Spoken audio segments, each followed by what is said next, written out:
Hi, this is Andy DeRizis here with Brendan McCormick and Daryl Higa, and we're live at a very, very cool event where they're going to actually crush some news vans with this Centurion behind us. The Drive a Tank people have been really awesome, and they've brought one of their awesome tanks down here to DuPage County Fairgrounds, and they're doing a special event with WGN News, and they're going to crush some news vans. It's going to be awesome. What I love about these sort of events and standing right next to a tank, working on a game all day, we do kind of forget about the actual scale of these monsters. I'm a tall guy, and I still don't think I can even get myself up to this very easily. Yeah, they're not fun to climb on, but they are cool to drive, though. That's my next goal. I want to be able to drive one day, outside of the game. So I'm just excited to see it driving and crushing whatever they throw in front of it. That's the cool thing about Drive a Tank, because they actually have a service where you can go in, you can actually rent a tank and go in and drive around. They'll teach you how to do it, and then they'll let you drive around. If it's raining, it's all muddy. It's really fascinating. It's really cool.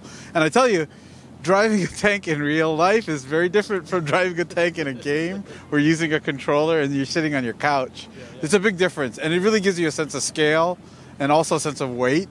And you realize that, if you make a mistake, you got 50 tons heading down the road in the wrong direction, or you're going to go off the road or something like that. Or if there's a tree there, you're going to actually hit and damage the tree. You're not just, this is not a virtual tree. I think the interesting thing about being in front of a tank right now is that you can look at the scale and think about this, right? So I know that there's a lot of our players who actually are in the military, and maybe some of them are tankers as well. But you have to appreciate how difficult it is to get in and out of one of these things. And that's one of the things that crews train all the time, is just to be able to physically get on and off of one of these things.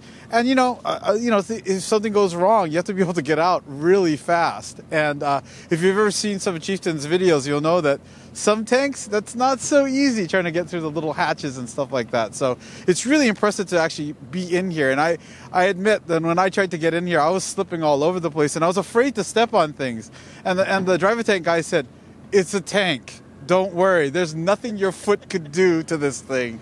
Step wherever you need to get on the tank." And I said, okay, I learned. I've seen some cars crushed at the Drive a Tank facility before, but I've never seen actually live crushing of vans. So that should be really cool. And it's also really cold out here, just so you guys know. I actually drove on a tank when we had to crush a car, and I have to say, you're really nervous about it first, but then once you actually start doing it, you realize, wow, you barely feel it, because the tank has so much weight relative to the car. The tank may kind of rear up a little bit, and then it just comes down, but you're like, oh, the weight difference really, really matters. And, you definitely feel it when you're driving one of these things. Here with Tony Borglum from Drive a Tank. Tell us about what's going on here tonight, man. Well, we're on the maiden voyage of our Tanks to You program, where we can bring a tank anywhere in the continental United States to crush things for you. That's pretty awesome. Oh my gosh. I know what I want for Christmas. So what's the event that's actually happening here tonight? Well, we're here with WGN News, and they've got a few things that they'd like to dispose of, so we figured we'd bring a tank down from Minnesota and crush it for them. And how long is it taking you guys to get here? Well, we've got about 3 days. We had a few problems along the way, but we're here. Yeah, he was telling me that the permitting for this is insane. To get a weapon of mass destruction here across the country is not trivial.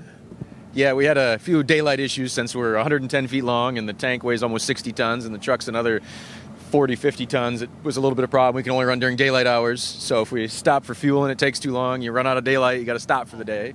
So crazy, absolutely crazy. Wait, so tell us about this tank. What is it exactly? Well, this is a Swiss Centurion Mark 5/2 with a L7 105mm main gun. It's one of the later designs, late surplus, used by the Swiss up into the 90s. Well, I want to thank you guys for letting us come down as well, for inviting us to come down, actually. And it's going to be awesome. I'm excited to see this stuff. I hope you guys are too. Thanks. And thank you.